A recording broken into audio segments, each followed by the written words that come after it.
حضرت نوح علیہ السلام کا نام شکر تھا، بعد میں نوح ہوا، اس واسطے کہ وہ اپنی قوم پر بہت نوحہ کیا کرتے تھے۔ اللہ تعالیٰ فرماتا ہے، اور بھیجا ہم نے نوح کو اس کی قوم کے پاس، بس وہ رہے اپنی قوم کے پاس 950 برس، اور اس مدت میں 40 مرد اور 40 عورتوں کے سوا کوئی ایمان نہ لایا۔ امر الہی سے حضرت نوح علیہ السلام ہر روز پہاڑ کی چوٹی پر چڑھ کر اللہ تعالیٰ کی طرف خلف اللہ کو دعوت الحق دیتے اور پکار کر کہتے، لا الہ الا اللہ وانا رسول اللہ، اور ان کی آواز خدا کے حکم سے مشرق و مغرب تک پہنچ جاتی۔ اس وقت کے مرد لوگ اس کلمے کی آواز سن کر انگلیاں اپنے کانوں میں ڈال لیتے اور بعض ملعون کپڑوں سے اپنے منہ کو چھپا لیتے، اور بعض کافر یہ آواز سن کر بھاگ جاتے۔ ایک دن کا ذکر ہے کہ حضرت نوح علیہ السلام نے اپنی قوم کو خدا کی طرف دعوت دی تو کافروں نے آ کر حضرت نوح علیہ السلام کو ایسا مارا کہ تمام کپڑے لہو لہان ہو گئے۔ تب ان کی بیوی جو کہ کافرہ تھی کہنے لگی کہ اے قوم، حضرت نوح دیوانے ہوئے ہیں، تم انہیں اتنا مت مارو۔ جو وہ کہتا ہے اپنے دیوانے پن سے کہتا ہے، جو کہ وہ کچھ نہیں جانتا۔ حضرت نوح علیہ السلام نے اپنی بیوی سے جب یہ باتیں بے ادبی کی سنی، تب حضرت نوح علیہ السلام نے آسمان کی طرف منہ کیا اور رو کر کہا، جیسا کہ اللہ تعالیٰ نے فرمایا۔ پھر اس نے پکارا اپنے رب کو کہ گھر گیا ہوں کافروں میں، اور تو میرا بدلہ ان سے لے۔ پھر حضرت جبرائیل علیہ السلام نے آ کر کہا، اے نوح تو دعا کر، تیری دعا خدا کی بارگاہ میں مستجاب ہے۔ یہ قوم کفار تم پر ہرگز ایمان نہ لاوے گی، اور تم اس درخت کو لگاؤ۔ دوسرا قول یہ ہے کہ حضرت جبرائیل علیہ السلام نے ایک شاخ درخت بشیش سے لا کر دی۔ حضرت نوح علیہ السلام نے اس شاخ کو زمین پر لگایا۔ جب 40 برس گزرے، وہ درخت اس قدر بڑا ہوا کہ 600 گز لمبا اور 400 گز موٹا ہو گیا، اور اس 40 برس کے اندر تمام بیویاں ان کافروں کی بانجھ تھیں، اور نسلیں منقطع اور باقی عذاب الہی سے معصوب ہو گئیں۔ سبب اس کا یہ ہوا کہ وہ اپنے بیٹوں کو حضرت نوح علیہ السلام کے پاس لے جا کر بولی کہ اے لڑکو، تم اس سے دشمن جانو اور اس کی بات نہ مانو، اس کو ہمیشہ ذلیل و خوار کرو کہ وہ دیوانہ ہے۔ حضرت نوح علیہ السلام نے جب یہ وصیتیں ان سے سنی، تب ان لوگوں سے نا امید ہو کر درگاہ الہی میں زاری کی۔ ترجمہ، اور کہا نوح نے، اے رب میرے، اب نہ چھوڑ زمین پر منکروں کا ایک گھر بھی بسنے والا، کہ نسل کافروں کی باقی نہ رہے زمین پر۔ تب حضرت جبرائیل علیہ السلام تشریف لائے اور فرمایا کہ اے نوح، اس درخت سے تو ایک کشتی بنا۔ نوح علیہ السلام نے کہا کہ کس طرح بناؤں؟ جبرائیل علیہ السلام نے کہا کہ تو اس درخت کو کاٹ اور چیر کر تختے بنا، میں تجھے بتاؤں گا۔ حضرت نوح علیہ السلام نے اس درخت کو کاٹا اور چیر کر تختے بنائے۔ اللہ تعالیٰ نے فرمایا، اور ہمارے روبرو ایک کشتی بناؤ، اور ظالموں کے بارے میں مجھ سے کچھ نہ بول، یہ تو بے شک غرق ہوں گے۔ تو اس درخت کے تختوں سے کشتی بنا اور شاخوں سے اس کی میخیں لگا۔ حضرت نوح علیہ السلام نے بموجب تعلیم حضرت جبرائیل علیہ السلام کے درود گری سیکھ کر اس درخت کے تختے بنائے۔ پہلے تختے پر نام آدم کا، اور دوسرے تخت پر نام شیس کا، اور تیسرے تختے پر نام ادریس کا، اور چوتھے تختے پر نام نوح کا، اور پانچویں تختے پر نام موسیٰ کا، اور چھٹے تختے پر نام صالح کا، اور ساتویں تختے پر نام ابراہیم کا، اور اسی طرح 1,24,000 تختے نام سے 1,00,000 پیغمبروں کے نام نکالے، یعنی کہ ہر تختے پر ایک ایک پیغمبر کا نام لکھا تھا، اور آخری تختے پر نام حضرت محمد صلی اللہ علیہ وآلہ وسلم کا تھا، جو خاتم الانبیاء ہیں۔ حضرت نوح علیہ السلام نے جبرائیل کی تعلیم سے کشتی بنائی۔ طول اس کشتی کا 1000 گز اور عرض اس کا 400 گز تھا۔ جب کشتی تیار ہوئی تو اس کشتی کو دیکھ کر کافر لوگ بہت ہنسے اور افسوس کرنے لگے، جیسا کہ اللہ تعالیٰ نے فرمایا، اور نوح کشتی بناتے تھے، اور جب اس قوم کے سردار اس جگہ سے گزرے تو ہنسی کرتے۔ اس پر نوح نے ان سے کہا کہ اگر تم ہنسی کرتے ہو ہم پر، تو ہم ہنستے ہیں تم پر جیسے تم ہنستے ہو، اور اب آگے جان لو کہ کس پر عذاب آتا ہے، عذاب رسوا کرنے والا اور ہمیشہ رہنے والا۔ بس جب کشتی تیار ہو گئی تو حضرت جبرائیل علیہ السلام نے فرمایا، اے نوح، تو بیت المعمور کی زیارت کر، اللہ تعالیٰ اس کو اٹھائے گا۔ جب وہ زیارت کر کے آئے تو اس کو فرشتوں نے آسمان چہارم پر اٹھا لیا۔ اس کشتی میں 7 طبقے تھے۔ پہلے طبقے میں تابوت آدم، دوسرے طبقے میں حضرت نوح مومنوں کے ساتھ تھے، اور تیسرے طبقے میں پرندے، چوتھے طبقے میں درندے، پانچویں طبقے میں چرندے، اور چھٹے طبقے میں ہر جنس کی چیزیں، اور ساتویں طبقے میں میوے سب رکھے تھے۔ بس حضرت جبرائیل علیہ السلام نے فرمایا، اے نوح، علامت طوفان کی یہ ہے کہ تمہارے گھر کے تنور سے گرم پانی ابلے گا۔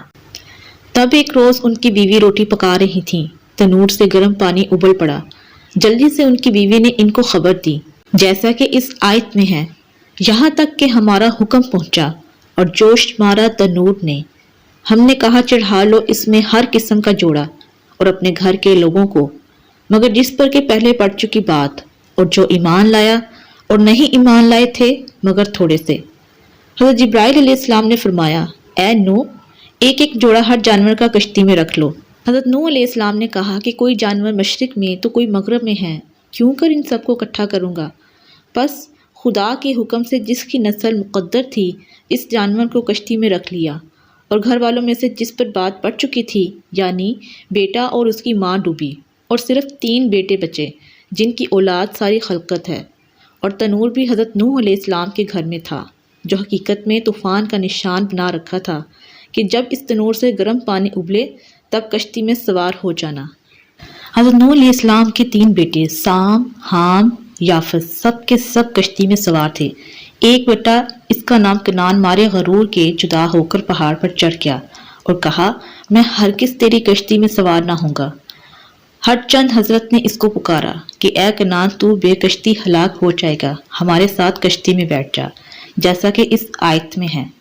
اور پکارا نوح نے اپنے بیٹے کو، اور وہ ہو رہا تھا کنارے، اے بیٹے سوار ہو ہمارے ساتھ اور مت رہ منکروں کے ساتھ۔ اس پہ اس نے جواب دیا۔ ترجمہ: اور کنعان نے کہا، میں کسی پہاڑ پر چڑھ جاؤں گا اور وہ پہاڑ مجھے پانی کے سیلاب سے بچا لے گا۔ حضرت نوح علیہ السلام نے کہا، کوئی بچانے والا نہیں ہے آج کے دن سے اللہ کے حکم کے سوا، مگر جس پر وہ رحم کرے۔ اور فرمایا، اے بیٹے، آج کوئی باقی نہ رہے گا، عذاب الہی سے سب غرق ہو جائیں گے۔ پھر ماہ رجب کی وہ تاریخ تھی کہ پانی ابلنا شروع ہوا، جیسا کہ ارشاد پاک ہے، پھر ہم نے کھول دیے دہانے پانی کے ریلے سے اور بہا دیے زمین سے چشمے، پھر مل گیا پانی ایک کام پر جو ٹھہرا تھا، آسمان سے گرم پانی برسا اور زمین سے سرد ابلا، یہاں تک کہ پہاڑوں کے اوپر 40 گز پانی بلند ہوا تھا، اور جس پہاڑ پر حضرت نوح علیہ السلام کا بیٹا بیٹھا تھا اس پر بھی پانی جا پہنچا۔ یہ کیفیت دے کر حضرت نوح علیہ السلام نے کہا، جیسا کہ ارشاد ہے، اور پکارا حضرت نوح نے اپنے رب کو، بولے، اے میرے رب، میرا بیٹا ہے میرے گھر والوں سے، تیرا وعدہ سچ ہے اور تو سب سے بڑا حاکم، یعنی ایک عورت تو ہلاک ہو چکی، اب تو چاہے تو بیٹے کو ہلاک کرے یا اس کو نجات دے۔ اللہ تعالیٰ نے فرمایا، اے نوح، وہ تیرے گھر والوں میں سے نہیں ہے اور اس کے کام بالکل ناکارہ ہیں، اور ایمان بھی اس کا تمہارے ایمان سے موافق نہیں۔ بس کچھ دیر میں موج پانی کی آئی اور اس نے کنعان کو پانی میں غرق کر دیا۔ حضرت جبرائیل علیہ السلام نے فرمایا، اے نوح، تم کشتی پر سوار ہو جاؤ۔ حضرت نوح علیہ السلام ماہ رجب کی 2 تاریخ سے عشرہ محرم تک تقریباً 6 ماہ 8 دن کشتی پر ہی رہے۔ پھر اللہ تعالیٰ کی طرف سے حکم ہوا، اے زمین نکل جا اپنا پانی، اور اے آسمان تھم جا، اور سکھا دیا پانی کو، اور ہو چکا کام، اور کشتی ٹھہری جودی پہاڑی پر۔ پھر حکم ہوا کہ دور رہو قوم سے جو بے انصار ہے، یعنی 40 دن برابر پانی آسمان سے برستا رہا، اور اسی طرح 40 روز تک پانی زمین سے ہر وقت ابلتا رہا۔ پھر 6 مہینے کے بعد پہاڑوں کے سر کھلے اور کشتی ٹھہری تھی۔ کشتی جودی پہاڑ پر ٹھہری تھی، اور یہ پہاڑ ملک شام میں ہے۔ پھر جب بارش موقوف ہوئی اور زمین خشک ہو گئی، وہ اتنی خشک ہو گئی کہ ایک قطرہ بھی پانی کا زمین پر نہ رہا، اور جب پانی خشک ہو رہا تھا کہ کشتی نوح اس دن زمینی حجاز میں تقریباً 17 مرتبہ بیت اللہ کا طواف کر کے ملک شام کی طرف نکل گئی اور جودی پہاڑ پر ساکن ہو گئی۔ پھر اس کے بعد جہاں کہیں پہاڑ تھے وہ سب دکھائی دینے لگے۔ حضرت نوح علیہ السلام نے کسی پرندے کو زمین پر بھیجا تاکہ وہ خبر لائے کہ زمین پر کس قدر پانی ہے۔ وہ پرندہ جو حضرت نوح علیہ السلام نے بھیجا تھا زمین پر جا کر دانہ چگنے میں مشغول ہو گیا، اور پھر وہ واپس نہ آیا۔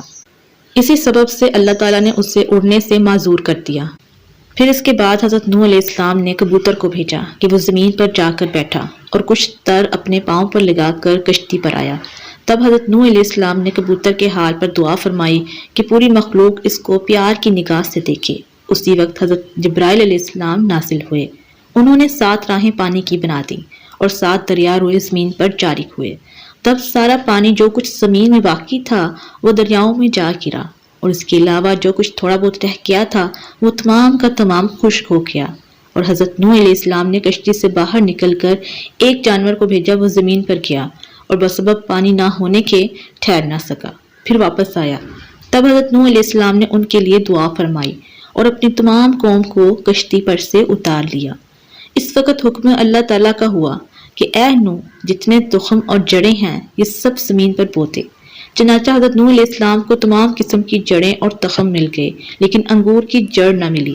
تب جناب باری میں عرض کی آواز آئی، اسے ابلیس نے چرا لیا ہے۔ تب حضرت نوح علیہ السلام نے اس سے کہا، تو نے انگور کی جڑ چرا لی ہے، اس کو لا کر دو۔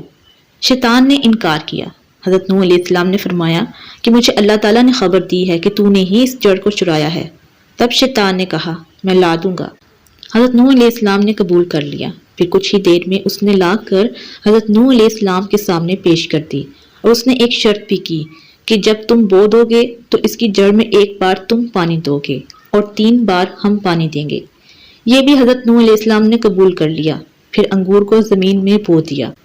اس کے بعد حضرت نوح علیہ السلام نے اس کی جڑ میں 1 دفعہ پانی دیا، اور شیطان نے 3 دفعہ، یعنی لومڑی، شیر اور سور، ان تینوں جانوروں کو مار کر ان کا خون نکالا اور اس کی جڑ میں دے دیا۔ اور جو شیرنی انگور میں ہے وہ تو حضرت نوح علیہ السلام کے پانی کی دینے کی وجہ سے ہے، اور اس سے جو شراب بنتی ہے وہ ابلیس کے پانی دینے کی وجہ سے ہے۔ اس واسطے شرابیوں کا مزاج پہلے لومڑی کے مزاج جیسا ہوتا ہے، اس کے بعد شیر جیسا ہوتا ہے، اور اس کے بعد سور جیسا ہو جاتا ہے، کیونکہ نشے کی حالت میں وہ شرابی کسی کو دیکھتا، سمجھتا اور کچھ سنتا سناتا بھی نہیں ہے۔ اس واقعے کے بعد حضرت پر جناب باری سے حکم ہوا، اے نوح، کشتی کی لکڑی سے تو ایک مسجد بنا۔ تب انہوں نے جوتی پہاڑ پر ایک مسجد بنائی اور وہاں بستی بن گئی، اور نام اس بستی کا سمانین رکھا، یعنی اس کے معنی ہے 80 آدمی مومن اور مومنہ۔ حضرت نوح علیہ السلام کے ساتھ وہاں رہتے تھے، اور اس کے چند روز کے بعد حضرت نوح علیہ السلام نے وفات پائی۔ پھر اولاد ان کی سام، حام اور یافس باقی رہی۔ چنانچہ یہ پوری مخلوقات ان تینوں کی نسل سے ہیں۔ اہل عرب و عجم سام کی اولاد ہیں، اور اہل حبش حام کی اولاد سے ہیں، اور اہل ترکستان یافس کی اولاد سے ہیں۔ مروی ہے کہ حضرت نوح علیہ السلام ایک روز سو گئے تھے، ان پر کپڑا 70 کا الگ ہو گیا تھا۔ حام کی نظر اس پر پڑی، وہ ہنس کر چپ رہا، اور سام کی نظر جب پڑی تو اس نے کپڑا اٹھا دیا۔ جب حضرت نوح علیہ السلام خواب سے بیدار ہوئے تو ان دونوں کا ماجرا سنایا، اور حضرت نوح علیہ السلام نے سام کو دعائیں دیں، اسی واسطے ان کی اولاد پیغمبر ہے، اور حام کو بددعا دی، اسی وجہ سے ان کا منہ سیاہ ہے اور اولاد بھی ان کی سیاہ رہی۔ بعض نے کہا کہ حام نے سام کو دعا دی تھی، اس لیے اولاد ان کی پیغمبر ہوئی۔ مروی ہے کہ عمر حضرت نوح علیہ السلام کی 1400 برس کی تھی، اور ایک دوسری روایت میں ہے کہ 1020 برس کی تھی۔ سورہ عنکبوت میں مذکورہ ہے، جب نوح علیہ السلام نے اس دار فانی سے رحلت فرمائی تو فرشتوں نے ان سے پوچھا، اے شیخ الانبیاء، دنیا کو کیسا دیکھا؟ حضرت نوح علیہ السلام نے فرمایا، مجھے تو ایسا معلوم ہوا کہ ایک دروازے سے گھس کر دوسرے دروازے سے نکل آیا۔